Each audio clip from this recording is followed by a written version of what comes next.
제가 말씀을 준비하면서 제가 대학 때 부끄러운 한 장면이 생각이 났습니다. 제 교회 동기인데 CCC라는 선교단체에 들어갔어요. 보니까 아직 예수님을 만나지 못한 친구였어요. 그런데 CCC에 훈련 받더니만 180도 달라졌어요. 구원을 받았고, 그리고 정말 열정적으로 주님을 위해서 삽니다. 그러니까 후배들도 알아요. 변한 삶을 알고 후배들에게 영향을 끼칩니다. 그리고 후배들이 종종 그 선배를 언급합니다. 제 마음이 어땠을까요? 여러분, 제 마음이 어땠을까요? 저는 그때까지도 그런 생각이었어요. 사촌이 사는데, 저 땅을 사는데 뭐 배가 아파? 뭐 그래 사람이? 이런 생각했는데 아니더라고요. 내 자신을 착각했더라고요. 저도 사촌이 땅을 사면 배가 아픈 경우가 있더라고요. 여러분은 아닌 것처럼 저를 보시는데 저만 그런가요? 사랑하는 성도 여러분, 저처럼 여러분 시기심이 있으셨죠? 네, 정반대로 얘기해 볼까요? 시기심, 상대방의 시기심으로 인해서 어려움을 겪어본 적이 있습니까? 누군가 나를 어떻게든, 그죠? 잘 나가는 걸 꼴을 못 보는 겁니다. 그래서 자꾸만 방해하고 결국엔 자기에게, 그죠? 관심을 가지라고 하는 그 일로 어려움을 겪는 사람. 그런 일 여러분 인생에 겪어보셨죠? 네. 어쩌면 다 겪는 것 같습니다. 많이 있으셨나 봐요, 신호진 권사님은. 네, 사랑하는 성도 여러분. 여러분, 제가 묵상해 보니까 그리스도인의 운명이 그래요. 왜 시기하지 아니요? 세상은 우리를 시기해요. 하도, 그죠? 교회가 욕먹는다, 제대로 하라, 한쪽 측면만 얘기했는데, 요한복음에 따르면 하나님의 빛, 예수 그리스도의 빛이 우리 안에 있어요. 등불이 되어서 우리도 세상에 빛을 비추죠. 세상이 좋아한다고요? 자기의 어둠이 드러나는 걸 너무 싫으니까 예수를 죽였듯이 스승인 내가 죽음을 당했던 것처럼 너희는 세상에서 더 큰 어려움을 당하리라 예수님 말씀하셨어요. 그렇네요. 그리스도인의 운명은 시기심으로 미움을 받고 어떤 때는 죽음에 차는 일을 종종 겪습니다. 이게 그리스도인들이에요. 어쩔 수 없는 이 삶. 사랑하는 성도 여러분, 이런 세상에 혼자서 주님 믿으면 될까요? 혼자서 우리를 미워할 수밖에 없는, 잘못하면 얼마나 욕하는지 모르지만 정작 잘하면 또 욕을 해요. 아세요? 이게 성경이 말하는 우리의 어쩔 수 없는 상황. 시기심과 질투심과 미움으로 고난받을 수밖에 없는 이 인생, 이런 세상 가운데 혼자서 주님 믿어서는 안 돼요. 이겨나갈 수 없어요. 여러분, 다윗을 보세요. 제가 5월 셋째 주에 이 말씀을 전했다고 생각해요. 그러면서, 그죠? 에스더서를 묵상하고 또 행사가 있고 해서 전하지 못했는데 다시 돌아왔어요. 그죠? 여러분, 기억나세요? 5주 전의 말씀. 다윗이 어떻게 어려움을 당했던가요? 이 목소리 때문이었죠. 사울은 천천히요, 다윗은 만만입니다. 어떻게 보면 주민들이, 여인들이 눈치 없었던 것 같아. 실력을 몰랐던 것 같아. 그런데 사실은 누구를 찬양한 거였어요? 누구를 환영한 거였어요? 우리는 그 본문만 보는데 그 다음 본문을 보면 사울을 환영한 거였어요. 뭐만 눈에 들어와요? 다윗이 만만이라고. 사실은 사울을 환영하는데 그 말에 이제 뻑간 거죠. 속된 표현으로. 그래서 사울이 시기하여서 자기를 치료하는 다윗, 그죠? 악신이 들렸던 그 사울에게 찬양을 해줬잖아요. 오늘 찬양대처럼. 창을 던져서 2번이나 죽이려고 했습니다. 그 사건만 있었는가요? 결국에는 왕궁에서 쫓겨났던 그 다윗, 환영을 받고 사람들이 더 인기를 누리니까 어떻게 했던가요? 이번에는 자기 손 한 번 안 대고 코를 풀겠다고. 그래서, 그죠? 여러분, 당시에는 사위가 되는 것은 누군가 결혼하면 지창금, 남자는 지창금을 줘야 돼요. 다윗이 그렇게 왕궁에 지창금을 줄 능력이 안 되니까 그 틈을 이용해서 사위가 되려면 너 블레셋을 죽여라. 그렇죠? 2번이나 자기의 딸을 죽였다며. 그러면서 뭐 하려고 한 거예요? 전쟁에 나가서 죽기를 바란 사울. 그런 위기 속에 오늘 시작했던 본문, 오늘 본문은 아니고 18장은 사울에게 미움을 받는 그 다윗, 죽음에 처할 뻔한 그 다윗 전에 다윗에게는 누가 있었다고 얘기하죠? 요나단이라는 친구가 있었다. 여러분, 요나단이 누굽니까? 사울의 아들이에요. 지금 사울은 죽이려고 하는데 아들은 정반대예요. 자, 이렇게 표현하고 싶은데요, 지난주 한 생각이 났어요. 한 집사님의 차를 탔는데 너무 좋은 거예요. 와, 얼마나, 야, 제가 처음 타봤는데, 야, 이렇게 좋은 차가 있나? 저는요, 그죠? 내비가 있지만, 업데이트 물론 되지만, 실시간 교통을 알려주진 않아요. 그래서 제가 스마트폰을 앞에 놓고, 내비게이션 안 켜고, 스마트폰에 있는 내비게이션 켜고 가요. 근데 그분의 차는 전체가 내비게이션 다 돼. 화면 전체, 그죠? 앞부분에 있잖아요. 그걸 뭐라고 해야 됩니까? 앞면에. 계기판부터 쭉 달려있는 데 있잖아요. 그 부분 전체가 내비게이션으로 다 되더라고요.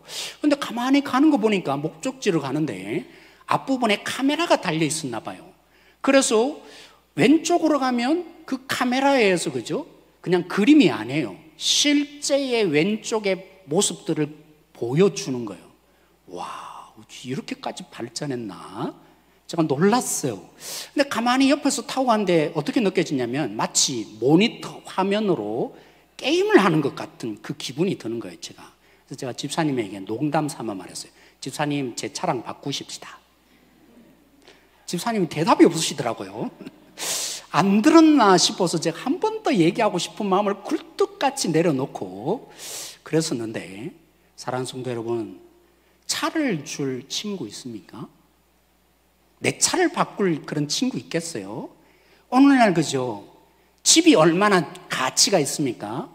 너 친구니까 내 집 너 해. 그런 친구 있을까요? 근데 오늘 요나단, 다윗이 이 어려움 속에 사울의 그 아들이었던 요나단이 다윗과 친구가 되었는데 뭘 하느냐면 자신의 무기를 줘요. 옷과 갑옷과, 그죠? 활과, 그리고 띠와 이런 걸 줘요. 이게 무슨 말입니까? 그냥 선물로 차 줬다는 얘기 정도가 아니에요. 너무 사랑하니까 너 내 집 너 해, 이런 정도가 아니라 왕권을 인정하는 겁니다. 뭘 인정하는 거라고요? 너 왕이 될 거야. 너는 앞으로 내 아버지가 왕이지만 하나님의 뜻을 보니까 네가 왕이 될 거야. 나는 왕 못 돼. 원래는 어떻게 합니까? 세상적인 왕은 세습이잖아요. 가만히 있어도 자기가 왕이 됩니다. 자기의 미래를 다윗에게 주는 그런 친구. 그래서 제가 볼 때는요, 집만 준 게 아니에요. 오늘날로 치면 자기 차 준 정도가 아니에요. 너는 왕이 될 상이야, 이렇게 표현하면서 너 왕 되라. 자기가 왕이 될 건데 오히려 다윗 그를 친구로 대하니까 너 내 것 가져 하는 이 다윗을 향해서 그런 친구의 모습 되어 주었다는 것입니다. 그리고 오늘 본문에, 그래서 참 재밌습니다. 사울에 의해서 위기를 당하는 이 다윗, 그 위에 본문에 18장 앞부분에 다윗이 친구가 된 요나단을 소개하고, 오늘 본문에 17장 뒷부분에 다윗이 공격당하고 어려움당하는 그 상황을 기록한 다음에 다시 한번 어떻게 요나단이 다윗을 위해서 그토록 친구가 되었는지 다시 한번, 그렇죠? 이 양 끝에 고난당하는 다윗, 그를 위해서 함께 동력해주는 요나단 얘기가 오늘 본문에 또 등장하고 있어요. 여러분, 요나단이 어떻게 합니까? 가만히 다 부르는 거예요. 사울이 다 모여 이러더니만 신하들과 요나단에게 다윗 죽여야 돼, 다 함께 다윗 죽이자라고 하는 것입니다. 여기에 이 요나단이 개인적으로 몰래 다윗을 부르죠.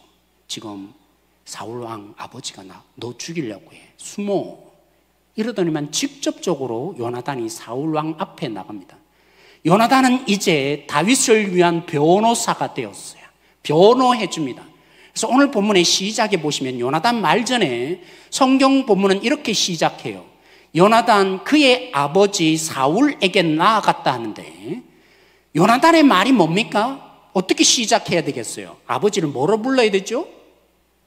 아버지라고 시작해야 될 텐데, 오늘 요나단이 다윗의 변호사가 되다 보니까 칭호를 뭐라고 부릅니까?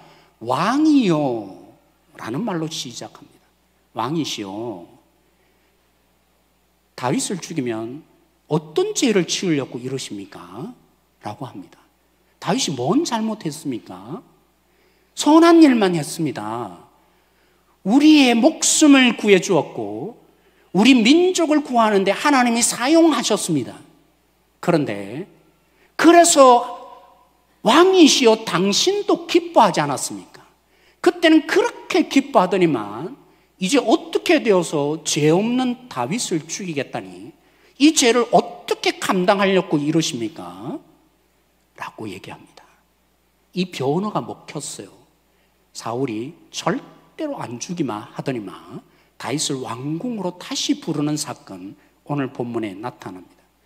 사랑하는 성도 여러분 요나단이 어떻게 이런 실력을 갖추죠? 요나단이 가만히 생각해 보세요. 비록 객관적으로 실력이 있어서 앞으로 하나님의 뜻을 보니까 하나님께서 다윗을 왕, 내가 아니라 다윗을 삼겠구나, 그런 객관적인 실력이 있다 할지라도 이런 마음 있지 않겠어요? 아버지가 다윗을 죽이려 하는데 죽어버리면 결국 자기밖에 없잖아요. 왕은 자기가 될 게 뻔합니다. 그런데 어떻게 다윗을 살려줍니까? 그리고 변호합니까? 변호사가 된다는 것은 단순히 아버지가 아들로서 그 앞에 나간 것이 아니라 그랬습니다. 다음 본문에 나타나지만 결국엔 사울이 화내요. 뭐 이따위가 있냐고. 사울은 뭐 했기 때문입니까? 오직 어떻게든 다윗을 죽이는데 미쳐 있어요. 그런데 대항하는 거죠, 요나단이. 자기가 죽음에 처할 줄도 알면서도 그냥 왕 앞에 나간 거라고요. 그냥 아버지 앞에 나간 것이 아니라 사울이 어떤 심령을 갖고 있는지 뻔히 알아서 자기 어떤 불이익을 당할지 뻔히 알매도 이렇게 변호하다가 잘못하면 죽을 수도 있는 위치에 있음에도 불구하고 오늘 다윗을 어떻게 이토록 변호하며 자기의 유익을 생각하지 않을까요? 이미 18장에 기록되어 있는데요, 오늘 본문에는 다윗을 너무 좋아했다고 합니다. 그런데 더 중요한 말이 18장 3절에 있습니다. 이 부분들을 지금 반복하고 있는 것을 보시면 돼요. 18장 3절 말씀 같이 한번 읽어보겠습니다. 사무엘상 18장 3절 말씀입니다. 같이 읽겠습니다. 시작. 요나단은 다윗을 자기 생명같이 사랑하여 더불어 언약을 맺었으며. 무엇 때문에 그랬다고요? 너 왕대에 내가 변호해. 넌 다윗, 넌 내가 편대어 줄게. 다른 사람 다 그런다 해도 난 너 편이야. 어떻게 이런 겁니까? 다윗을 뭐 했다고요? 사랑했다고요. 어떻게 사랑했다고요? 자기 생명같이 사랑했대요. 그래서 예수님 말씀하셨잖아요. 이 말이 이런 것이죠.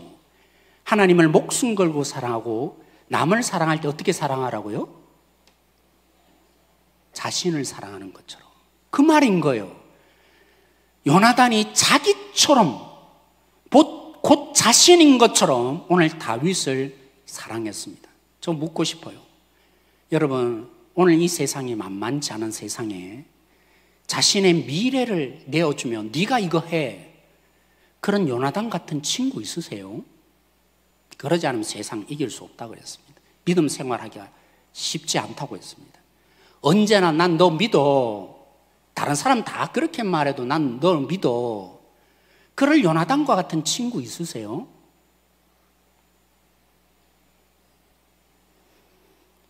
저 솔직히 고백하면 사역의 길을 걸으면서 처음에는 그죠? 아버지를 보면서 하나님 원하는 기뻐하는 게 이걸 거야 하고 막상 사역해 보니까 정말 쉽지 않더라고요. 와, 사역이 왜 이토록 외로운지, 어떤 때는 성도를 위해서 눈물을 흘렸는데 왜 목사님은 울지? 이러신 분도 있고, 그죠?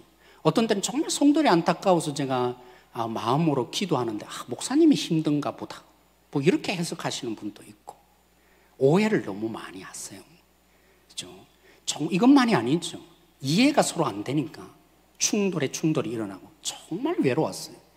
부목사를 하면서부터 그죠? 제대로 본격적으로 사역에 뛰어들면서 진짜 외롭더라고요. 그래서 이해되었어요. 처음에는 아버지를 따라서 목회하겠다니까 격려해주고 감사할 줄 알았는데 아버지가 왜 그렇게 말렸는지, 이래서 아들에게는 하지 말라고 했구나. 그때 그 아버지의 마음이 헤아려졌어요. 그래서 저는요, 외로우니까 내 마음을 알고 같이 하나님의 뜻을 위해서 걸어갈 동력자 누굴까? 이 하나님의 뜻을 헤아려 줄 자 누굴까? 찾고 찾았어요. 제가 만났을까요? 못 만났을까요? 김영숙 군사님, 제가 만났을까요? 못 만났을까요? 정답을 말해버리면 어떡하는 거예요?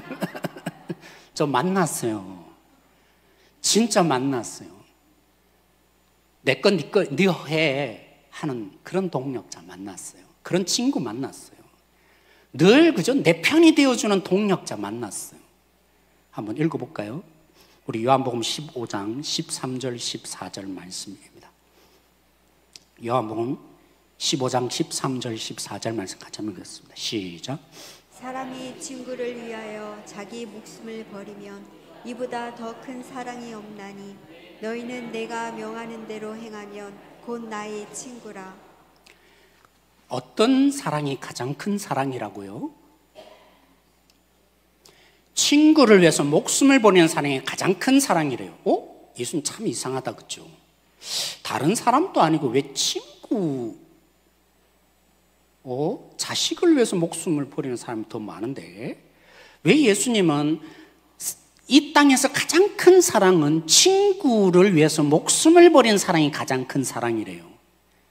여기는 사랑을 정의한 정도 얘기가 아닙니다. 세상에 가장 큰 사랑은 이거의 사랑이야, 이런 뜻이 아니에요. 예수님 내일 죽으시잖아요. 유언을 남기신 거예요. 내가 내일 십자가에 죽어서 내가 너희의 친구가 될 거라고 말입니다. 여러분, 요나단이 왕이 될 자신의 자리를 인정했어요. 다윗 너가 가져라. 그래서 선물을 듬뿍 안겨주었죠. 예수님은요, 하나님의 아들이심에도 불구하고 아버지의 뜻을 따라 십자가에 못 박혔습니다. 우리는 제 용서만 생각하는데 뭐 한 것입니까? 아들의 자리를 버리신 것입니다. 누구에게 주려고요? 우리를 하나님의 자녀 삼기 위해서 친구가 되어주신 것입니다. 그렇군요. 저에게는 친구가 있어요. 세상에서 그토록 찾아 헤맸는데 나를 위해서 자신의 자리를 내어주신 예수님이라는 친구가 계세요. 그냥 이거 해, 차 해, 집 해, 아니면 이제 너 왕이 돼, 그럴 정도의 얘기가 아니라 너 하나님의 자녀야, 하나님 것 다 네 거야, 원래는 내 건데 하는 그런 자리로 우리의 친구가 되기 위해서 예수님이 십자가에서 하나님의 버림받는 자리에 가신 것입니다. 다윗을 위해서 요나단이 그토록 변호해 줬는데 하나님의 자녀를 향해서 예수님이 친구가 되어서 어떻게 하시는지 우리 말씀 한번 읽어보십시다. 로마서 8장 34절인데 여러분, 새 번역이라고 있어요.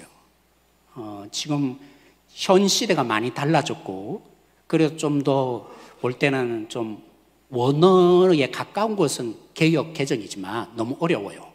그리고 어떤 데는 조금 번역에 실수도 있어요. 모든 번역은 늘 실수가 있어요. 인간이 번역하니까요. 새 번역이 그래도 좀 더 나아서 제가 그대로 실었어요. 제가 한번 읽어드릴게요. 누가 감히 그들을 정죄하겠습니까? 그리스도 예수는 죽으셨지만 오히려 살아나셔서 하나님 오른쪽에 계시며 우리를 위해 대신 간구하여 주십니다. 우리 같이 한번 읽어볼까요? 시작. 감히 그들을 정죄하겠습니까? 그리스도 예수는 죽으셨지만 오히려 살아나셔서 하나님의 오른쪽에 계시며 우리를 위하여 대신 간구하여 주십니다. 우리 번역에는 누가 그들을 정죄하리요 라고만 되어 있는데 새 번역에는 하나 더 넣었어요. 감히 누가 그들을 정죄하리요. 왜냐하면 그 앞 본문을 이해한 거죠. 그 앞 본문에 하나님이 위하시는 자를 너희들이 대적하면 어떻게 되겠냐. 누가 하나님이 위하시는 자를 대적하리요 라고 되어 있습니다. 이런 뜻이에요. 여러분, 하나님의 자녀를 정죄하면 그냥 욕하는 정도가 아니에요. 아세요? 뭐 하는 거예요? 하나님을 대적하는 것입니다. 진짜 무서운 거예요. 뒷담화, 세상에서 말한 거, 아유, 어떻게 뒷담화 하지 말자, 이런 정도 얘기가 아니에요.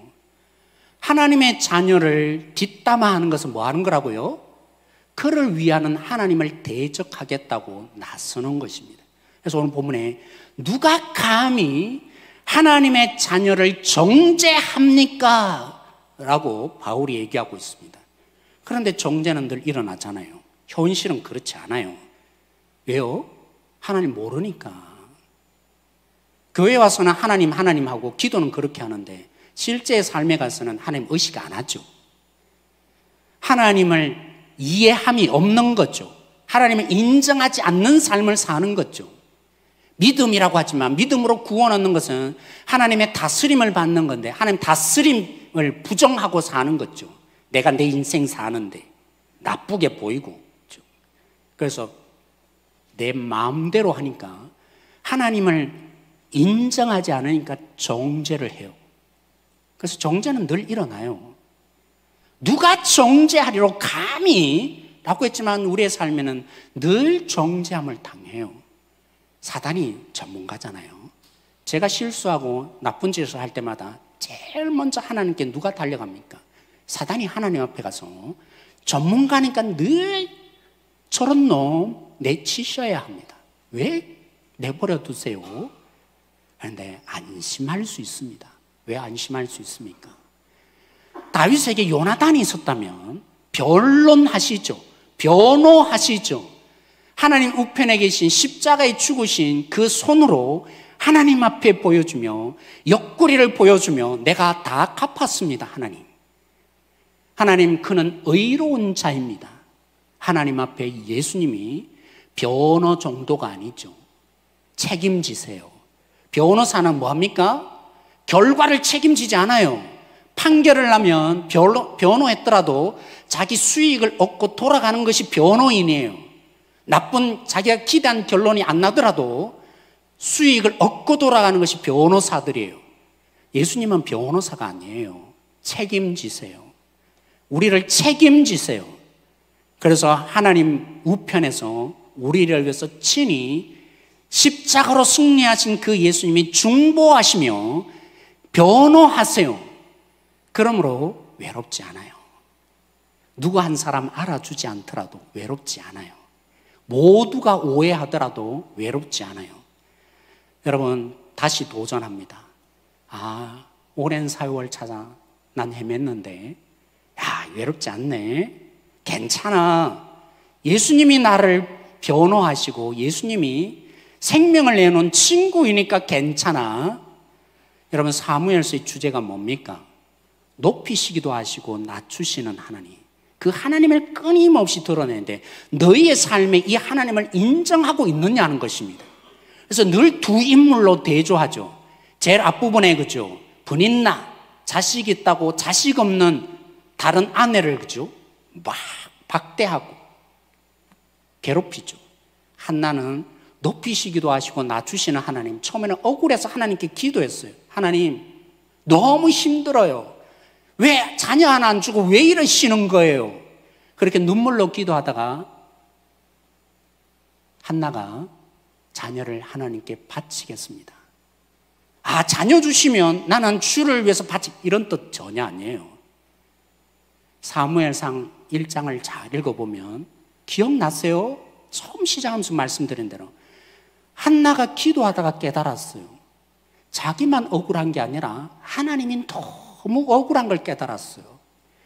하나님 마음 하나 헤아려 주지 않는 이 세상을 보면서, 그래서 그 하나님의 마음이 전달되어서 하나님, 자녀를 이제 하나님의 마음을 알 자로 바치겠습니다. 그게 한나였어요. 높이시기도 하시고 낮추실 때 우리는 높아지면 교만하고 낮춰지면 다른 사람을, 그죠? 저 나쁜 놈 이렇게 되잖아요. 근데 한나는 기도하다가 반응이 달라졌어요. 하나님을 믿습니다. 그러므로 하나님의 마음이 내 안에 있으니까 이 하나님의 마음을 헤아려 줄 자, 그 자녀를 하나님께 바칩니다 라는 고백이 일어났죠. 여러분, 두 인물이 또 나타나죠. 제사장의 지위를 가지고 재물을 탈취하며 가장 좋은 것을 빼앗아가는 엘리의 그 아들들, 그리고 성전에서 봉사는, 그 당시엔 성막이죠, 여인들과 놀아났던, 권위를 그렇게만 이용했던, 자기의 유익을 위해서 살았던 그 제사장, 예배한다고 하지만 높이시기도 하시고 낮추시는 하나님을 한치도 헤아리지 않는. 그런데요, 한나의 아들 사무엘은 주님 말씀하십시오. 처음에는 몰랐는데 처음부터 성전에서 봉사하며 주님 말씀하십시오. 주님 들려주시는 대로 내가 순종하겠습니다. 그런 사무엘, 대조가 됐죠. 가장 크게 얘기하고 있는 다윗과, 그죠? 누구요? 사울. 사울이 얼마만큼 하나님이 높이실 때 그는 교만해졌는지, 그리고 낮추실 때 그는 뭐 했습니까? 정적인 다윗을 죽이리라. 얼마나 타락하고 타락해 가는지. 다윗이 앞으로 나타나겠지만 자기를 억울하게 죽임에도 칼 한 번 대지 않아요. 왜요? 높이시기도 하시고 낮추시는 하나님을 믿으니까. 그런데 이제까지의 내용과는 다른 한 인물이 끼어들잖아요. 누구요? 이제까지는 두 인물로 사무엘서가 계속 진행돼요. 뭐 하려고요? 높이시기도 하고 낮추시는 하나님께 우리가 어떻게 반응했는지 그 역사적인 인물을 통해서 보여줬는데, 다윗과 사울 얘기만 해도 돼요. 그런데 갑자기 누가 등장해요? 요나단이 등장해요. 그것을 통해서 다윗이 얼마나 끔찍한 일을 많이 당했는지, 하나님이 위로자로 보낼 수밖에 없었던, 그에 비해서 요나단이 자신이 왕권을 이음에도 불구하고 자신의 아버지와는 다른, 얼마만큼 사울이 악하고 나쁜 사람인지 하나님 한치도 염두에 두지 않고 자기의 왕국을 지키려고 한, 진짜 타락할 대로 타락해서 왜 하나님이 그토록 버릴 수밖에 없었는지 요나단을 통해서 극적으로 나타냈죠. 그런데 그것만이 아니에요. 가장 중요한 일, 높이시기도 하시고 낮추시는 하나님을 통해 어떻게 우리가 이 신앙송 속에서 보이는가? 요나단을 통해서 우리에게 도전하고 있죠. 하나님이 역사하실 때 나는 내가 최고가 되고 싶어요. 내가 인기를 누리고 싶어요. 내 이름이 나기를 원해요. 우리는 그죠, 섭하잖아요. 나 인정 안 해줬다고 섭하잖아요. 어린아이처럼 널 알아주면 막 세상 떠날 것처럼 기뻐하다가 하나 안 알아주면, 99개 알아주다가 하나 안 알아주면 막 그죠, 성질을 내고. 그게 우리잖아요. 요나단이 뭘 얘기합니까? 하나님을 인정하고 있냐고. 높이시기도 하시고 낮추시는 하나님을 바라보고 있냐고. 요나단은 다윗을 통해서 하나님이 역사하는 것을 알았어요. 내 자리가 아니야.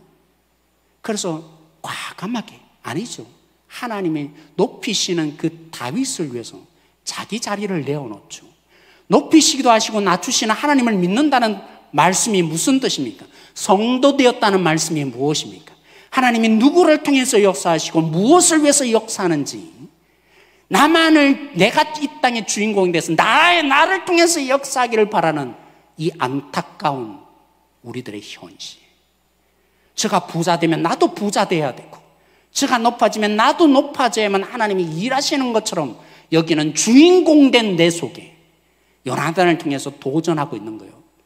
너희들이 진짜 예수님이 친구가 되어줬는데, 너희들의 목숨을 버리고 하나님의 자녀 삼아줬는데, 너희들을 지금 또 변호하고 있는데 언제까지 알아달라 그렇게 살 거니?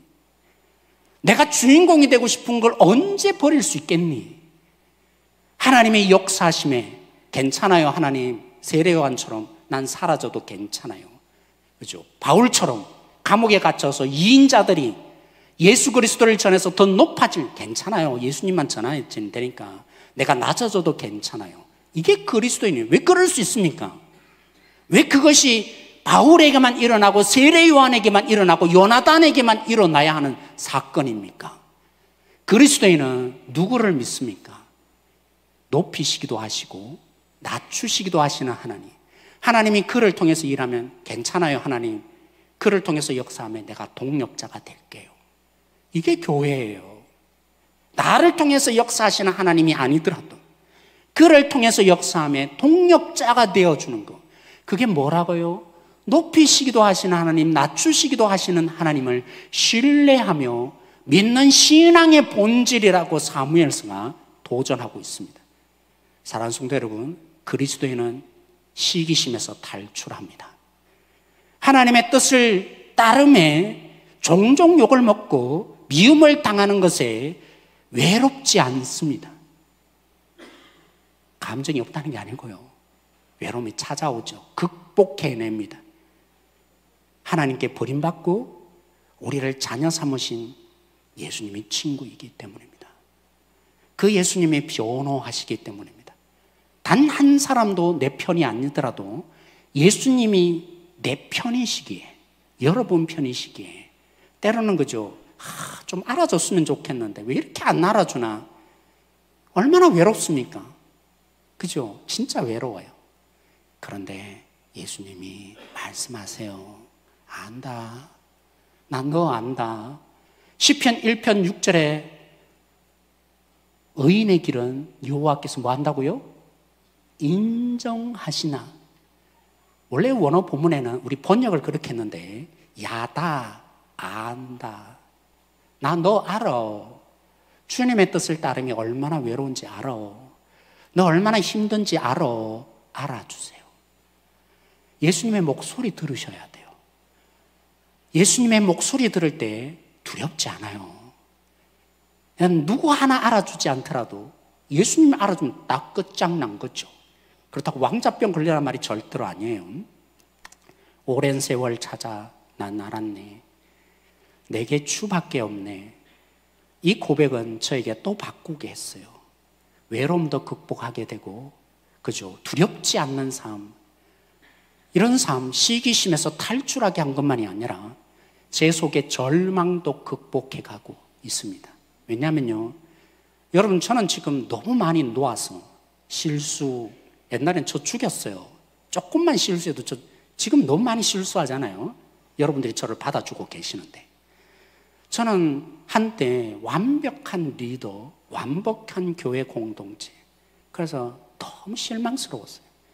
하나님 말씀과 왜 교회는 이렇게나 다를까? 하나님을 믿는다는데 왜 이렇게 함부로 말하고 자기 뜻대로 말할까? 왜 교회가 이 꼴인가?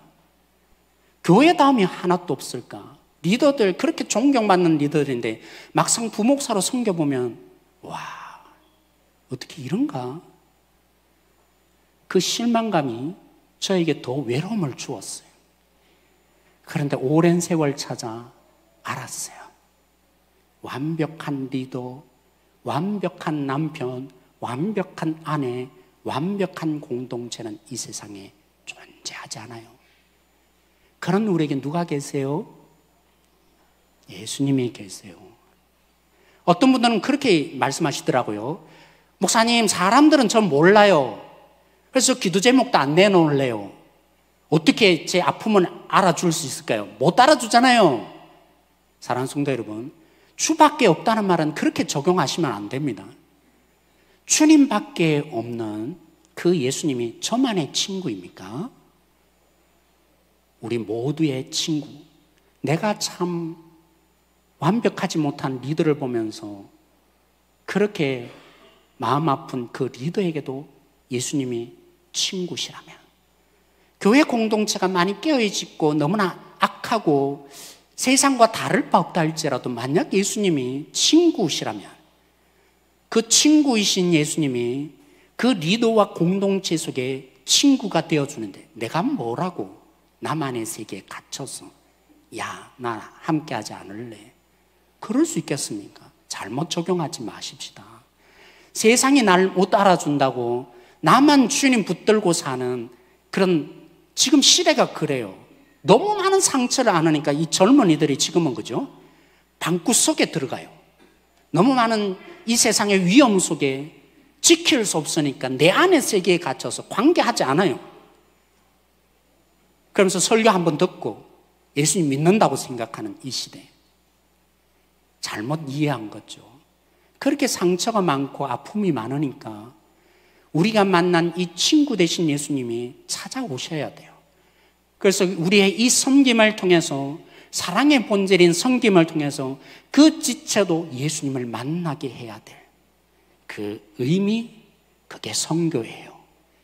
그런 한 분 한 분들이 우리 교회의 공동체가 되기를 원합니다. 사실은요, 교제가 얼마나 힘듭니까? 내 마음 다 안 내놓으시잖아요. 얼마나 많은 상처를 겪었든지 돌아오는 것이 늘 다른 얘기. 그래서 우리는 닫았어요. 여기까지는 얘기하면 안 돼. 잘못 적용하신 거예요. 친구 되신 그 예수님, 그 예수님이 그의 친구이심이 보여지기를 원합니다. 내가 상처받지 않기 위해서 나 홀로 예수님 믿던 그 삶의 적용을 끊고 함께 주를 믿어가며 주를 예배하는, 그에게도 친구가 되어주는, 나를 통해서 예수님의 이 따뜻한 손길이 누려지는, 그게 복음적인 반응이며 주님이 오늘 우리 가운데 높이시기도 하시고 낮추시는 그 하나님을 신뢰하며 믿어가는 신앙의 적용이 될 것입니다. 여러분 외로우시죠? 남편을 통해서 외로움 극복할 수 없어요. 아내를 통해서 외로움 극복할 수 없어요. 누구도 내 마음 다 알아주지 못하며 이제 예수님을 만나십시오. 나 너 알아. 그리고 날 끊임없이 아무도 변화 안 해주더라도, 나 안 믿더라도 날 알아주는 그 예수님과 깊이 교제하셔서 우리도 그들의 친구인 선한 사마리아인이 되어가는 한 분 한 분들이 되어지길 소망합니다.